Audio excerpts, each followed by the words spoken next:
Wake Up Warchant, fueled by DeLuna Coffee. Come explore our world of coffee. Established in 2014, DeLuna Coffee is owned and operated by the Lemmix family.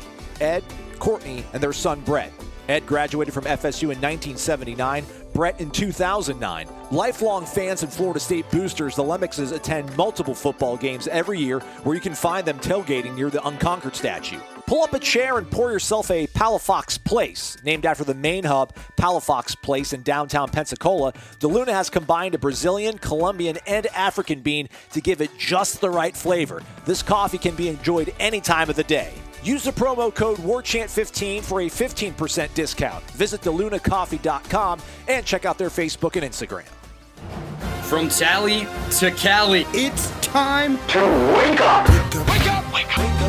WarChant.com is your ultimate Seminole sports source. And this is Wake Up Warchant, fueled by DeLuna Coffee. Coffee's for closers only. Now here's WarChant.com's Aslan Hajavandi and Corey Clark. Wake up! What's up, everybody? Welcome on into Wake Up Warchant, fueled by DeLuna Coffee. DeLunaCoffee.com. Come explore our world of coffee. Their promo code WARCHANT15. That gets you 15% discount on all their delicious blends of coffee. Get their cool travel mug tumblers. They got treats like not almond covered, but rather chocolate covered almonds, sea salted caramels. Golly, what don't they have is a question, guys. That's the question, really. WarChant 30, that's a promo code for the Ultimate Seminole Sports Source, which is warchant.com. Not a lot from Corey and I. In fact, Corey, he's not sending us one out. He's working. He's out there grinding. You know how it goes. Corey's always grinding, folks. This is a make good show because we didn't make the live show into a podcast. We had some issues there, so got some recruiting stuff at the end of this from Michael Langston. The beginning of the show is going to be Ira Langston. Ira, I'm sorry, man. I'm sorry. I'm sorry. That's what happens when Corey's not here. I feel very vulnerable. Ira Schoffel, managing editor of WarChant.com, had a one-on-one with Michael Alford, the new CEO of Seminole Boosters. A lot of good stuff in there about Doak Campbell Stadium and the possible renovations, the football-only facility plans, and then his thoughts on Mike Norvell. Spoiler alert, he seems to like him, which is a good thing because Alford got hired nearly a full year after Norvell arrived. So if you're Mike and you're listening to the show, not your boss, but kind of the overlord of everything seems to like you. So maybe you can sleep a little bit better if you weren't sleeping well to begin with. We got Ira sitting down with Michael Alford. We have Michael talking about recruiting. We're going to do a Renegade Express edition of the program for you folks on Friday. We'll take all your questions, talk a little bit about spring football, also share the observations that Corey has after watching practice on Thursday, because I'm pretty sure it's going to be he and Ira going out there and watching practice. And would probably be a bit remiss if we didn't mention this at some point, but obviously most of you probably aware of a really tragic situation that went down in Palm Beach County on Wednesday that involved former Florida State wide receiver Travis Rudolph, left one person dead. Rudolph has since been charged with first-degree murder and attempted first-degree murder. Extremely, again, tragic situation down there. Loss of life, freedom of Rudolph now, obviously in jeopardy with these charges being filed against him. Not a lot of details being published on this. What we were able to sort of corroborate with two different folks was that this sounds like this was potentially a domestic violence dispute that obviously spiraled way out of control. Again, as Travis Rudolph's been charged with 2 felonies, first-degree murder and attempted first-degree murder. So thoughts and prayers to the families involved, Travis's family as well. I can't imagine the stress and the drama that is going to probably envelop that family here in the coming weeks, months. Travis, again, is a guy who lost his father not too long ago to gun violence, and then now this has sort of happened. And kind of ironic or whatever we talked about earlier in the week about letting these kids come back to college if it doesn't work out for them in the pros, or at least if they don't get drafted. Travis wasn't drafted, did go to the NFL, did get a shot at everything. So not to say that would change anything, but, we obviously kind of look back and always wonder, what could we do as institutions to help these kids out and give everybody the best chances for success. But, hey, I don't want to get on a soapbox. But let's saddle up, let's sit down, let's buckle up, let's buckle in. Ira Schoffel, good 37 minutes or so, maybe not 37, but at least over a half hour, talking to Michael Alford, CEO of Seminole Boosters. Lots of good stuff in there, followed by a one-on-one, not really a one-on-one. Michael Langston breaking down recruiting. Enjoy, everybody.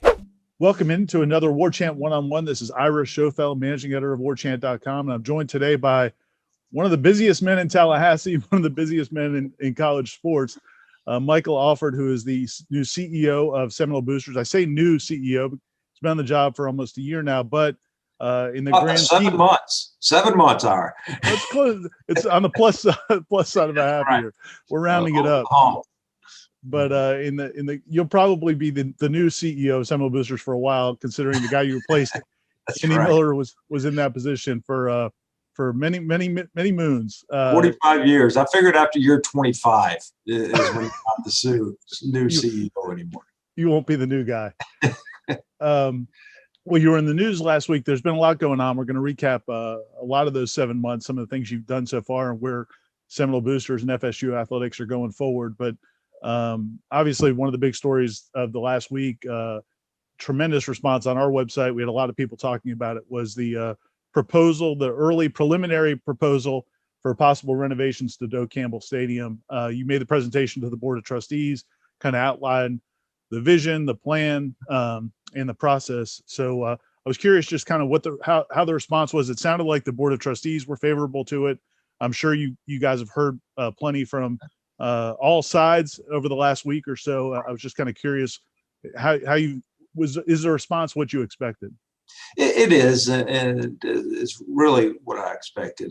It's been mostly positive as we go through this process. Because once again, I got reached out. A lot of people reached out to me and commented. I remember taking that survey that you discussed, and we brought in CSL even before I got here. So great job by our staff of really listening to what our fans wanted and what experiences they want at Doak Campbell Stadium. And when I remember when I first came here and the first time I walked into Doak, I looked around and was like, okay, this has opportunity to do some very special things.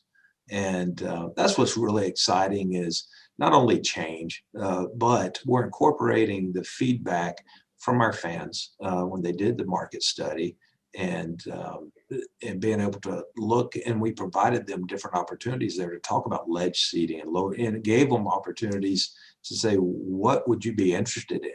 Taking their feedback, working with CSL, who's the industry leader, and then bringing in Populous, who's sports architect leader, and working with them to say, take this feedback and let's incorporate it into the stadium. Very preliminary renderings, but into the stadium to say, this is what the fans said they wanted. Here's what it is. And I'm looking forward to going out and just sitting down individually with each person and discussing. And that's really, I know you and I were talking offline the other day, and I was telling you that this is really step 2 of about 100 that's got to take place. And but I have the experience of doing this either at other collegiate institutions or on the professional level. And the process is very similar. You know, the one thing when I was talking to somebody about this project and I was talking about the college sports experience, I remember when I was a student, I'm sure it was the same when you were a student, you would nobody thought twice about going and sitting on a metal bleacher for 4 hours or being cramped and it's just, but like everything, times change and people change and the stadium experiences change. The way I've kind of tried to look at it, and I've talking to some friends, is because there's so many challenges now to get people to games because the home viewing experience is so great and all the different things. It's almost like you don't want to give people a reason to not come to games. Correct. Is that kind of part of the mindset when you're approaching these things, just trying to create a better experience? 100%. And I'm going to tell you a story. So when I got reached out from the Jones family to come to Dallas, and I was very happy in Tuscaloosa. We'd just done a renovation there. Football, we just hired Coach Saban, and football was about to take off. You could see that coming. But at the end of the day, when I went to Dallas and sat down with the Jones family, and Mr. Jones was diagramming literally on a piece of paper the video board that he was talking about putting in. It was a big piece of paper. It was a big piece of paper. And I looked at him and said, Mr. Jones, explain to me your mindset behind this. He goes, Michael, my competition's not the Rangers, not the Mavericks, not the Stars, not my competition is the home theater. And we need to have this stadium have experiences where I get people to come, and whatever happens on the field, the experience walking out of the stadium is going to be top notch. And that's just some of the thought process going behind this. Is let's from the time you park to your culinary experience, which we're in negotiations right now with a new concessionaire, to your social gathering spaces, to the different unique experiences that happens in a stadium on a game day that you have with your friends or your family. And when you walk out of the stadium and after that great victory, you've had a fulfilling day of everything. And we're still going to have something for everyone. Ira, as you mentioned, if you like sitting cramped, we'll still have that available for you. But also, if you want a little different price point and you want to sit in a ledge seat or a freestanding porch seat, we're going to have that experience. We're really just trying to diversify our range of products to match the experiences that our fan base is experiencing elsewhere. And I brought this point up the other day. 70% of our fan base travels over an hour and a half, and 60% over 3.5 hours away to Tallahassee on a game day.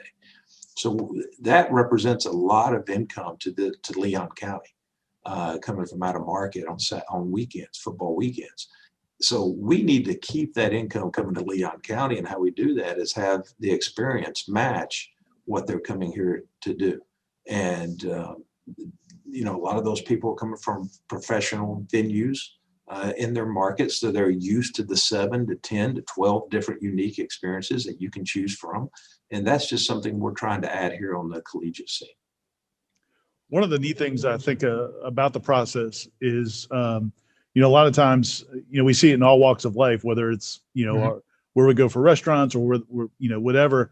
People, a lot of times businesses change things, but don't really talk to us about it. They just change it and you got to deal with it.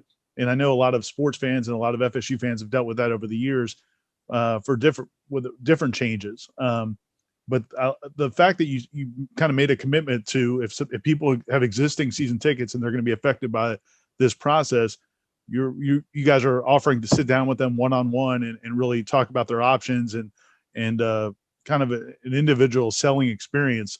How important is that going to be to this process? Well, it's very important to me that we really sit down and walk through all the different options with every single person affected. And that's going to take time. When I say that, somebody called me immediately and I was like, I promise we're going to do this. Now, am I going to do it next week? No. We got to get to step 3, step 4, but there is a timeline. There's a process of when we're going to sit down over the next 2 years, or haven't gone through it. It takes time, and sit down with everyone, walk them through what's available, walk them through their options so they can make an informed decision. But also, more important than that, show them the finances. I am transparent, and we will sit down with them, say, here's what it is, here's the financial support, where it's going, who it's going to support, and here's some comparables to our peers across the country that we consider our peers, and really be upfront and honest with our fan base on a one-on-one basis and say, here's our vision, and ask you to partner with us. So I think it's the most fair way to do things. There is an orderly process, the way we sit down with people. It won't just be a shotgun approach. We will sit down one by one, according to our donor point system, and say, okay, here's your opportunities, and that takes time, but it's the right way to do things.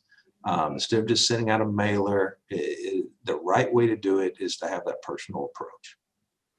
And if this happens and there is interest and demand and you guys can make this happen, it also is going to create improvements to the actual structure itself and yes, in terms of the underneath, maybe what we see of the stadium and things that I'm sure have been needed for a while.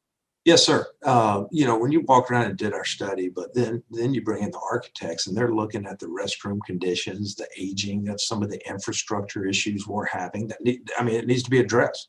It's a 70-year-old stadium, and some of the infrastructure needs to be addressed in the next few years. And so some of this is for sure going to address those needs, address some ADA concerns that we have moving forward in the future. And all of that will tie in to a whole, I wouldn't call it renovation of the whole stadium, but a renovation for the fan experience moving forward. And some of it, Ira, you won't even notice. There's some beams that needs to be replaced, and part of this goes to fix those infrastructure issues. Well, this is kind of the newest thing on your agenda, but really one of the I think one of the ways most FSU fans have really come to know you since you came on the job is really trying to get out the word about your One Tribe campaign and Yes. kind of a different approach to try to bring up the numbers for Seminole Boosters. Not necessarily go out and push people to donate $100,000 or $50,000, but reach out, kind of a grassroots approach. How has that gone? We see the updates on social media. If people are on Twitter, you can follow the Seminole Boosters account and see the updates on how many new members you guys have each week. Seems like the response has been really good. It's been great. People have really stepped up. And once we did that, gave them an explanation of where the annual fund goes to support. It goes to support the 500 plus student athletes that we have on campus. It allows us to provide those educational opportunities to them and leadership opportunities to help grow them during their time here at FSU, because that is our mission. Our mission is to support the educational mission of the university, of what President Thrasher sets forth and what A.D. Colburn sets forth, and to support those student athletes. And that's really where the annual fund goes. It goes to support the operational needs of the athletic department. And when I first got here, as you've heard me say many times, I did an analysis and I saw it drop from 16,000 members to 9,400. That represented a $6 million gap that were annually, not in totality, annually, that we were not able to support those student athletes with scholarships and the like. So that's really why we got to get that number back up, because it allows us to support them. It allows us to give them opportunities so they graduate here with a meaningful degree in one hand and championship rings in the other, and they go on and contribute to their communities. And one reason I got back in college athletics, I've said it many times, is I wake up every morning with energy, because I know I get an opportunity to change lives. And when I woke up and I was in the pro ranks, and I joke, but I wasn't making a difference in Jason Witten's life.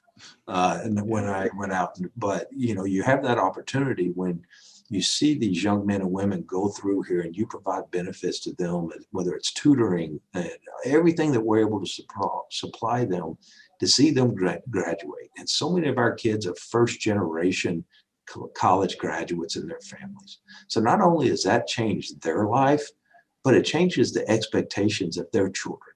Now it's a generational change. And that's something that really motivates me every morning, and motivates to go out and try to raise the funds to supply those opportunities. Because I know how these students benefit from these opportunities we're able to provide them. So it's really exciting. When you say that, I was immediately thinking back to Coach Hamilton. He's made that comment a lot of times, and one of the things that he's explained, and obviously he graduates players at an amazing rate. I don't know if anybody in the country does it better, but he said it's not just about that player getting his degree, but in a lot of cases, that player is the only person in their family and maybe the only person in their neighborhood that's gotten a college degree. And, it can have a huge impact Yes. on more than just that person, even in their family. And that's why the annual fund's so important. We're at 64% of our goal. So we're on pace. We're on pace to do well. And we just got to keep just going out and sharing the message. I bring up the gentleman I spoke to from Iowa all the time as one example, and I've spoke to many, but he joined the annual fund for the first time because of we relayed the message of where it's going to support. He goes, Michael, I'm never going to own season tickets. I live in Iowa. I watch the Noles play religiously on Saturday. I follow, but I've never joined because it's always been tied to tickets. You gave me a different reason to join now, because I see where the funds are going and how it's going to support these student athletes, not only their athletic goals, but their academic goals as well. And that's what's rewarding. is getting that message out. And then, and sometimes there are certain donations for people that aren't as familiar. Certain donations can be earmarked to certain teams or things like that. But this is more for just the annual fund itself, right? Yes, sir. Just the general annual fund, get our numbers up. I want to get it. We set a goal of 13,000. We're at about 8,300 right now. So we're over halfway there. We're 64%. So we're just getting there. And the deadline's April 9th. I know walking in, we had a big stack this morning of event. And that's one thing I've been stressing to our constituents. And I know our staff's been stretching is we gotta change deadlines. Because April 9th it goes into the process, and after April 9th, if you're not renewed, then your tickets will come up. It takes us about 2 or 3 weeks to get it all set up and make sure we have everything in the system. But then when we go to ticket selection time, if you're not renewed, somebody can go select seats. It gives people an opportunity to upgrade. Wow. Or we could just kind of hold on, but now we're allowing people to actually look at the Bellina process. You'll be able to go online and upgrade your seats to better locations if you want. You also, that there's the grassroots approach, and then there's also the approach where you target bigger gifts. And I know that this year, the Seminole, the spring tour, for the second year in a row, you guys weren't able to hold the spring booster tour, right, which is always such a big event. Last year, it obviously couldn't happen because of the pandemic. And then again this year as well. And it's always been such a, it's a chance for the football coach and some of the other coaches to go around the state, go around the Southeast, even up into Atlanta, and meet boosters and kind of have nice fundraising events. But you guys were able to go out and bring Coach Norvell to some limited gatherings, right? And I was kind of curious how that went and what the response has been when you've seen Coach Norvell speak to a group and kind of how he and your guys' message has resonated. Yeah, the great thing, and I bring this up, one of the first questions I got, and it wasn't a spring tour. I've heard some people call it that, and I refer to it, and I go, hey, it's a little different. That's a different spring tour because we were very limited. And we couldn't have big gatherings, and we tried to follow CDC guidelines, but still wanted to get Coach Norvell out because he's so dynamic and his message resonates with what we're trying to get accomplished, not only in the boosters, but the university and the athletic department. I mean, and he's very energetic, and he wants to get out and share his vision, just like I want to get out and share the vision and ask people to partner with us. And I can tell you that it resonated very well with our fan base that we were able to get out and see. And we kept it to 30 people and follow guidelines in small, intimate settings. But part of the message also was to use it as you mentioned, a fundraising event to share our vision, share his vision for where he's taking the program. And we need to be in lockstep, which we are. And the number one question I get all the time is, when I've been out there talking to our fan base when I got here, is about the communication hour, and it never fails. He's going to get asked about Mackenzie Milton. I'm going to get asked about communication, and I can tell you, between President Thrasher, AD Coburn, myself, Coach Norvell, all the coaches, Coach Hamilton, I was spending a lot of time with yesterday. We're on the same page of where we're wanting to take. Not only the department, but match the educational mission of the university and what he's trying to do on the football side of things. And it's really part of some of the best communication and vision alignment that I've been a part of, and I've been a part of some good ones. And it's really something that's going to really build on for the future of our programs. Can't let you go too long without talking about the football facility, which obviously is on everybody's mind, a big project that FSU's been working on for several years. It seems like it's getting closer and closer. Do you have any kind of feels like it's so close you can touch it? Maybe. Yes. When will people start hearing more about the kind of definite plans for that facility? Well, we're working on some final touches right now. We got here, and I did a deep dive. I hired Populous, as you know, to come in and kind of educate me. They did the first study, and I wanted them to come in and use my experiences of working with them elsewhere, but also my experience of doing a few of these, and look at various different sites, various different models, because when we talk about doing something here at FSU or anywhere, but really here, we want to build something that FSU deserves, the history, the tradition, and we want to do it the right way. And we want to build something that's going to last 20, 30 years and be trend setting. Don't look to build something that, okay, we finished the project and we're still behind our peers. Let's go ahead and make something that people are pointing to as the industry standards. And so we've worked with Populous. We're finalizing some touches. We're finalizing some location questions, and really excited about where it's heading. And fundraising is going very well. We've eclipsed the 40 million mark in gifts for that facility, and we're continuing to go out. And that's really without going out and showing people where it is and what the final product is. But there should be some news coming out of that real soon. And on that topic, just, people talk about the arms race in college athletics, and I think that has a negative connotation sometimes. Yes. But there are practical reasons for these types of facilities, right? I mean, it's not just about, people hear about the slide at Clemson or the Right. different things at different places, but there's a practical reason a facility like this is needed, right? No, 100%. And I'm not, every time I talk, I go, I'm not saying it's right or wrong. I'm just saying it's a necessity. That's what I'm saying. If you want to be the best and compete with your peers. And it's not quite the arms race in the fact that we're not going to be doing anything in this facility that does not develop the student athlete. You're not going to see any gimmicks in this facility. It's not my style. It's not Coach Norvell style. It's not AD Coburn style. Everything we're putting in this facility is about the development, the holistic view of the student, whether that's academic space and how is that designed to benefit them, whether that's nutrition and how do we bring the nutrition to the 21st century of what other programs, and really what we're looking to do is get above them and bringing in people who do this for a living for NFL and NBA franchises, and how do we get an advantage there in the scientific side of the nutrition that we're able to provide our student athletes. How do we look at what we're able to do in the weight room, and what can we do to develop the life skills program in this facility?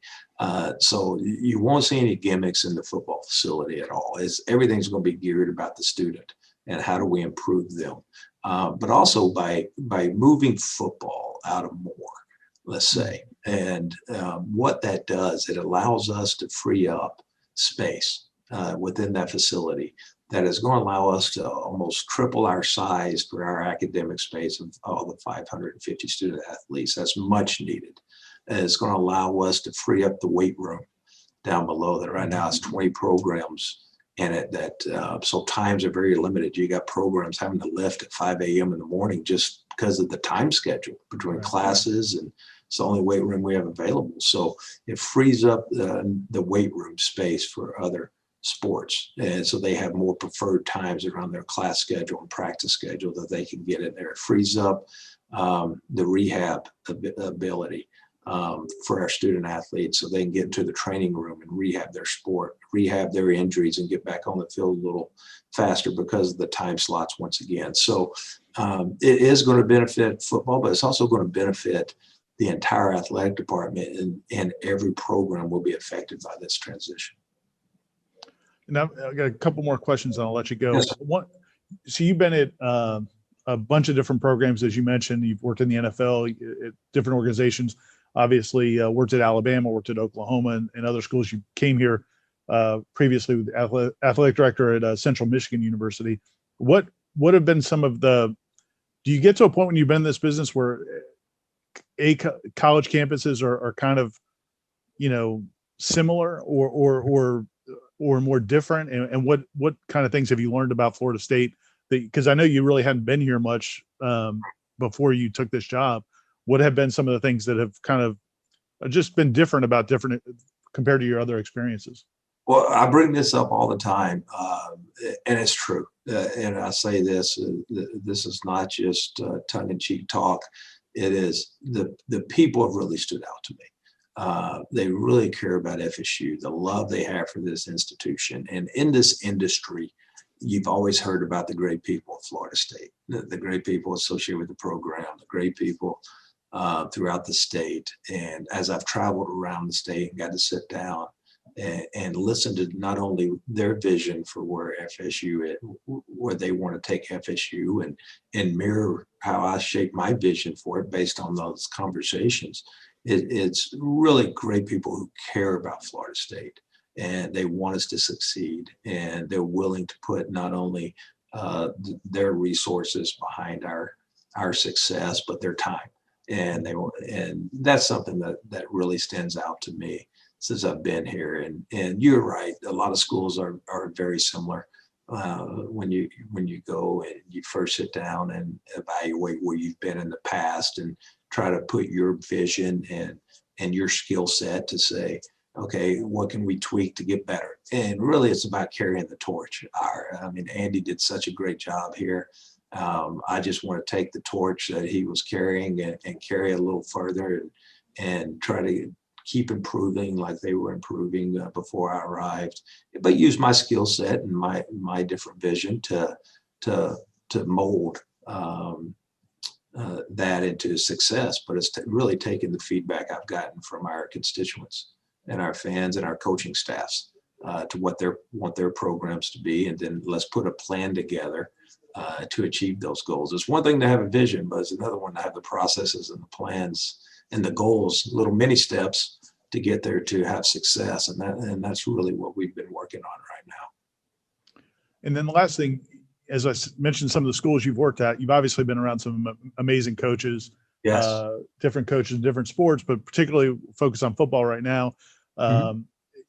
When you look at Coach Norvell, you've been out to some practices, and Coach Norvell and his staff, what has impressed you so far about them? I know you were familiar with Coach Norvell before you came here, but what has impressed you about what they're doing and kind of get you excited about maybe the future of FSU football?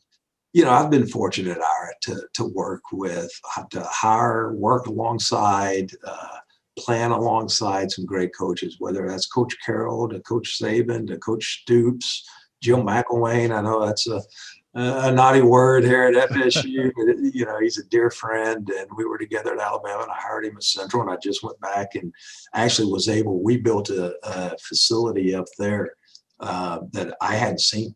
I left before it was totally completed. It was still none of the graphics, and the flooring went down. And so I went back to watch my daughter, to visit with her a couple weekends ago, and was able to walk through the facility with Coach Mack for the first time. And it's amazing. He goes, Michael, this is better than what we had at my previous institution, another school across the state. Right. And it's really set the tone for that conference. And once again, trying to do things that are trend setting. But when you see Coach Norvell, what he really reminds me of, one, he's so organized, and it's kind of a mixture of a lot of different coaches that I've been fortunate to work with. Very organized, very timely, very energetic. And so when I see what he's doing on the accountability side of things about raising great young men, because all those coaches that I've mentioned, I've been fortunate to work with, their core values are pretty much the same. But Coach Norvell really reminds me of how he cares for the student athlete and the energy he brings to a practice. He reminds me of a young Pete Carroll. Being around Coach Carroll and just seeing how he conducted a practice, how it was very organized, very timely, but yet the energy level was at an all-time high.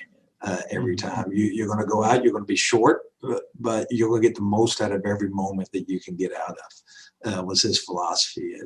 And that's who he reminds me of, especially when he's out speaking to our constituents. And he reminds me of a young Pete Carroll, but he also has the qualities of all those other great coaches and the core values of really caring about the student, and that, he cares about them progressing on the football field and but more importantly, he cares about them as building great men.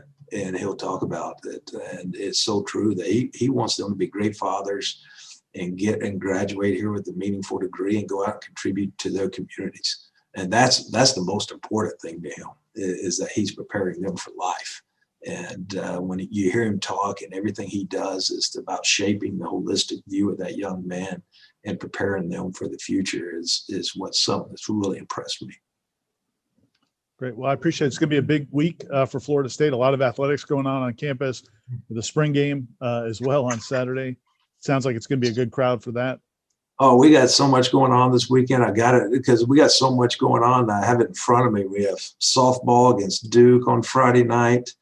We got the homecoming, got beach volleyball Friday, women's tennis against Miami on Friday.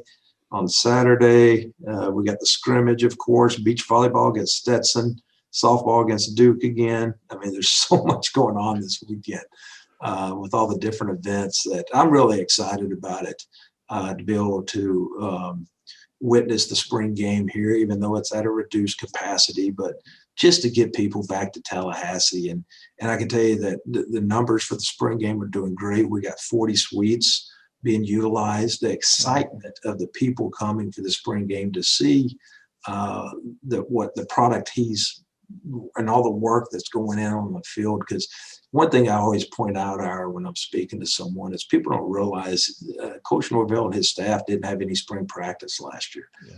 They weren't able to install their system. They were literally installing spring practice in their system, facing live ammunition in the fall during games. And somebody brought up about the big jump we made against, I think it was Duke. We had those 2 weeks off and how well we played. And I said, well, I went out to those practices and they didn't know who their opponent was going to be that week. So he was able to install 2 weeks of spring practice in that time frame and not having to prepare for an opponent. So you saw them jump leaps and bounds in their improvement, and seeing the daily improvement right now from some of our student athletes is really something fun to watch and special to watch. And to see them just buy in and the care they have for each other and the energy level out of practice and off the field, to see the energy level they're attacking their class work. And it's really something fun to see right now, the culture of the program building. Awesome. Well, we appreciate your time and look forward to talking to you down the road. Get some updates as things progress, and good luck with everything. I know it's been a busy 7 months and it's not going to slow down anytime soon, but it's not. Best of luck with everything, and thanks again for taking your time. I appreciate it. I appreciate all you guys do for us, and I'm available anytime. And just stop by the office. I look forward to talking to you again real soon, and appreciate what y'all do and how you do it the right way. And that's something to be said. Appreciate it. Thanks a lot. All right, here we go. As advertised, we got Michael Langston, recruiting analyst for warchant.com, the ultimate Seminole sports horse. Joining us here on Wake Up Warchant, fueled by DeLuna Coffee. Michael, thanks for joining us. Let's get right to it, man. This is a huge weekend. I'm not going to steal any more of the adjectives away. It's all you now, man. Just how big of a weekend is this for Florida State recruiting? Yeah, it's hard to put into words. You can't use the right adjectives. Insane, ridiculous, crazy, excitement. All these things would describe, what the spring game is going to be, and just the type of talent that's going to be in Doak Campbell Stadium on Saturday is just out of just mind blowing. Even for me, that's done this for 21 years, and I've seen a lot of great lists. And but for a spring game, this is top of the line. There's not a better one that I've seen for as an FSU spring game than what we see this weekend. Yeah, man. It's just it's part of it. Obviously, other schools not doing spring games. Florida State kind of being smart and doing it. And all these guys, can you kind of outline, I guess, what can and can't happen and what you expect these players will be kind of showed around and treated to this weekend? Yeah, they obviously cannot meet with anybody on the staff at FSU. That includes administration, support staff, host. Even obviously the coaches, they can't have in-person contact with any of these people. They can be around players. They can be around them in some capacity. As long as the coaches are not around or staff is around, they can do that. And then they obviously can interact with other recruits in midst and players on the team from what I can gather. So what you'll probably see is, I think a majority of the visit will be inside the stadium, where recruits, signees, commits will be mostly around these major targets or targets in general, and they'll spend time around them, watch the game together, bond, fellowship, whatever you want to call it, and just really get to know these guys and just just watch football and talk football and just have a good time and really. These signees and commits can do their pitches and work on these guys, keep pushing them, and and just make sure they have a really good time. I think Hunter Washington said it best when he told me earlier this week. He said, "My job is for them to have a really good time when I'm there and get them to Tallahassee." So that's kind of the mindset. I think a lot of these commits and signees, they don't want to push them, but they want to just kind of tell them the vibe of FSU, what they're doing, the things they're doing to turn around the program. So I think that's kind of a layout, a short summary layout of kind of what I expect to see, Saturday at Doak Campbell or the spring game. All right. Are there going to be guys, Michael, that are like guys like Hunter Washington? Like, is he going to be in town? I know there's obviously guys that are already enrolled that are true freshmen from that class of 2021. But will guys like him kind of be all hands on deck trying to help out and get things coordinated, you think? Yeah, I think majority of the signee class that was from 2021 that are rolling in the summer, I think you will see them there. More than likely, I know Hunter Washington's going to be there. I know Byron Turner's supposed to be there. I think majority of the guys that are enrolling in the summer, Sean Bray Jackson, those guys like that, I think you will see them at this spring game. So I think they're all coming together for one common goal, and that's get these other top-rated kids in 2022 and 2023, get them into the boat with FSU. So I think you'll see all hands on deck with both 2022 commits and 2021 signees. So I think they're pretty serious about it. All right. I don't want you to give away the milk, right? We want people to pay for the cow. We don't want to just give the milk away for free, but obviously commit watch is a big deal. I mean, with 70-plus, 80-plus guys being on campus for that weekend, there's going to be a few you would think that are going to feel the urge and they're going to feel the itch to want to join and help the climb. Is there a name or two? I don't want you, again, not to give everything away, but is there a name or two that you think, that guy's, probably going to maybe – I don't say probably maybe, but a guy that might commit. Yeah, I could see Lake Gibson running back Jalen Glover, 4-star prospect. I see him coming in. I think FSU is firmly in a great position there. I think he visited about a week and a half ago. He's always had a great relationship with those guys. It just feels like it could be any second now. And I think the other guy for me is Bishop Thomas. He's a defensive tackle. Bishop plays at Bishop Moore, which that's kind of weird to say. Bishop Thomas playing Bishop Moore, but he's originally from New Orleans. So he's close with Coach Yak. And then he's also really close friends with Byron Turner, who I think is also going to be there this weekend. So those are the two guys that I kind of have circled that I think could pop as far as making the decision. I think they're both really close as far as how they feel about FSU, and I think this visit might push them over the top. How about quarterbacks, man? There's they got a lot of targets, and I feel like they're all going to be there, right? Nico Marchio, who's a commitment, A.J. Duffy, who's a target they're heavily after, as well as M.J. Morris. How do you see that kind of all working out, blending together? Yeah, that's kind of crazy to have every major target, excluding maybe Tavon Jackson from Indiana, but he's going to visit in April, so he's going to visit them as well. But just to have three of your major targets there, M.J. Morris, A.J. Duffy, and certainly Nico Martial is going to be there because he's committed. But I think it's a major deal, and it's going to be interesting too because you think about it, it's like, what if they both are ready to commit? Yeah. And they call the coaches up. It's like, what do they do? And so I think they're both takes, but I think it will be an interesting dynamic. But I think it's a positive and exciting one for FSU because obviously A.J. Duffy decided to delay his commitment, and he wants to see FSU, so that's a big deal. So, and I've heard that one's really getting close now with them in Arizona State. I wouldn't quite change my pick yet, but it's close. So it's definitely something that's possible that you could certainly still land A.J. Duffy. And I think M.J. Morris, I think they positioned themselves really well with their They're hitting him up hard. They're pushing after him, and so I think it just really depends on whatever guy commits first. And so you could have a quarterback commit this weekend. I will tell you this, guys, just a teaser. I will have both of them on my commit watch on my feature. Oh, so that's just something to watch for. Crazy.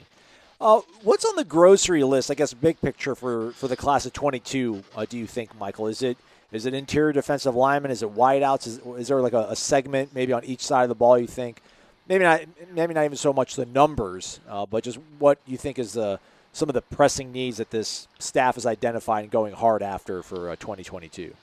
Well, I think they have to continue getting nice top of the flight receivers. I mean, I think we've seen that in the spring that these dudes need help. Like I said, they don't have many guys like Malik McClain, so I think that's a position they focus heavily on. Obviously, the number one position is always going to be offensive line until they get that fixed with the offensive tackle.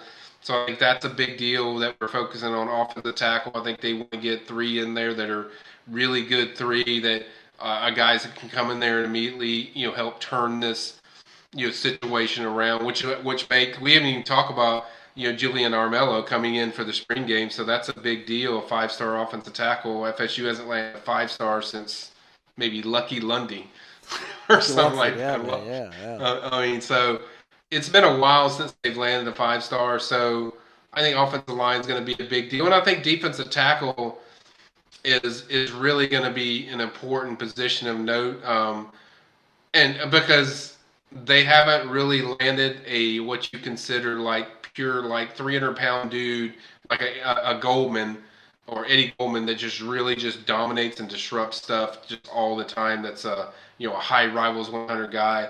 That's kind of what I think fans want to see. So I think they want to continue to bolster that. I think if you get a guy like Bishop Thomas, I know he doesn't have a ranking yet, guys, but trust me, that kid's going to be highly ranked. When you go pop in his film and you tell me what you think his ranking is going to be, because he's going to be a highly ranked kid.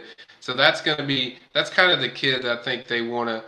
Those kind of kids, I think they need to get in this program as far as the defensive tackle position. And I think at linebacker, they want to continue just recruiting at a nice level there as far as what they're doing. I think they got 3 really good targets, and Wesley Bazante, Jerron Willis, and then also Amari Graham, who visited last week. He's going to visit again this weekend. So I think you're doing well with those positions. And I'm not even going to really mention defensive backs because they do so well there, so there's no reason to talk about them. And then I think defensive end is probably the position I've been most impressed with them. Got some really nice 2023 commits. I like what they've done already in 2022. And, man, we haven't even talked about, Aslan, the amount of dudes that they got coming in at defensive end. They've got Rivals 100 defensive end Shamar Stewart of South Florida. Then they got another one out of South Florida coming in, another Rivals 100 guy, Kenyatta Jackson, Alabama. All kinds of top schools are after these guys. Then Gabe Dendy, he's listed as a defensive end, but he could be a defensive tackle. So I think they've done a tremendous job of getting top 100 type of guys coming in for the spring game. I think the main thing is I think their biggest focus, my takeaway, Aslan, from this is defensive end. They really, really have focused on the position more than any position. I think they focused hard on getting pass rushers because it's like, what's the biggest weakness on defensive line is like people see like, hey, they just don't get after the passer. So I think FSU and Norvell have really, I think that's been their number one goal is, hey, we got to get some pass rush. We got to get some dudes that can get in the quarterback. But I think there's other positions. I think I've rattled them off where people can tell what the most important is. Man, I'll tell you, we did a whole hour live chat. I feel like in the last 11 minutes, you gave more info out than you did in that whole hour long. 2 other questions for you before I let you go, Michael. I know you got so much going on. Quincy McAdoo out of Arkansas. I think that's a guy that 4-star had been committed for a few months here, but sounds like things might be trending for his hometown team. I guess it's just part of the whole recruiting thing, but is there any kind of smoke to that? Yeah, there is some smoke to it, and the thing with that is, we discussed this on the chat a little bit, but I want to elaborate a little bit more. It's like every commitment for the 2022 class is coming to the spring game.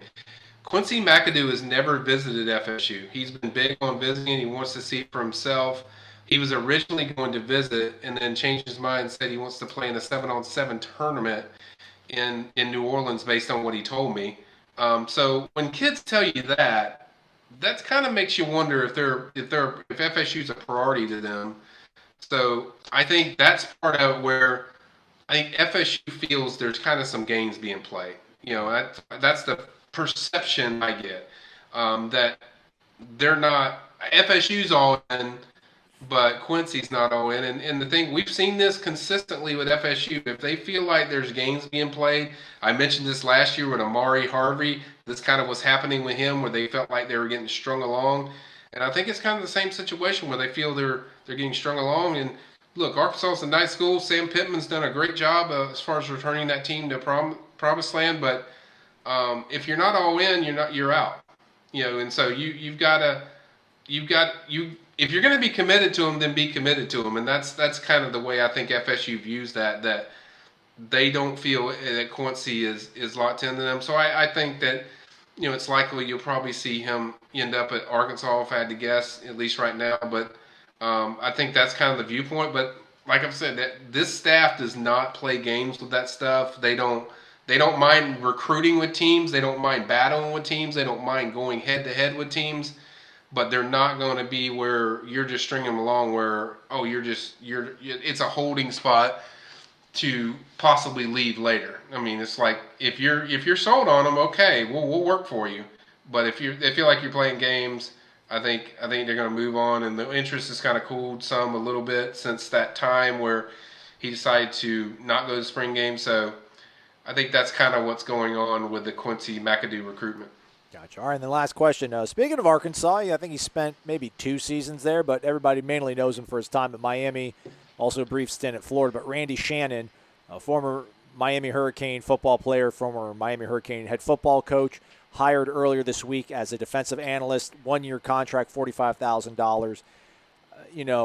People can talk about defensive coordinator in waiting or backup plan. I don't really think that's the play with him. But what do you think Florida State can get out of Randy Shannon here in the next year, and especially on the recruiting front? Yeah, I would say more so in the recruiting front. It would be more about his ties to different people in South Florida. I mean, I mentioned this with the different guys they've hired with Saf Joseph and Ryan Bartow, that these guys have connections in South Florida. Obviously, I think even Randy has even deeper ties to that area because he was enriched in there. He's the head coach at Miami. He was a guy that's very well set into those little small areas and the rural areas and the different places in South Florida. So he's going to help you tremendously in talking to the people that you need to talk to. Plus, he's very popular. He's a guy that's going to be able to get you kids just simply because he knows the right people and they trust him. So they know they trust him a lot, and so you're going to get them on campus. You're going to land those kids, and so you're going to do better, even better in South Florida. So I think heavily, that's the biggest thing I think that Randy Shannon adds to your program is just the help he will have in South Florida recruiting. And then from a coaching standpoint, you get a guy that's an experienced coach. His linebackers, I think, is his main thing, and he certainly will help Coach Marv out, and I think he'll help the defense out. It's always good to have a guy that's that defensive coordinator experience that could help you in your meeting rooms and your planning rooms. And certainly I think he's going to be a big benefit for FSU. It's a tremendous hire. I mean, it's just, there's no negative when you look at that hire with Randy Shannon, because you're not bringing him in as a position coach, you're bringing him in as an analyst. So it just fits everything that benefits FSU. Absolutely. Well said. All right, that's a wrap on the show. We'll be back tomorrow with Renegade Express. Corey will be back as well. And he'll be watching practice on Thursday, so he'll bring us lots of information on that as we get you folks ready for the spring game. We'll have a preview of that as well as the Renegade Express on the Friday program. For Ira and Michael, Corey sends his love, and I'm Azal. Thanks for listening to Wake Up Warchant, fueled by DeLuna Coffee. Warchant.com is the ultimate inside source for FSU football and recruiting. And now you can get in on the action for free for an entire month. Warchant.com is offering a risk-free 30-day trial subscription. Get full access to the #1 website covering the Seminoles just by entering the promo code WARCHANT30. That's WARCHANT30. Sign up and get in on the world's most active FSU message boards. Receive breaking news, stories from our award-winning staff, plus get exclusive interviews and videos. Just enter the promo code WARCHANT30. Warchant.com, your ultimate Seminole sports source.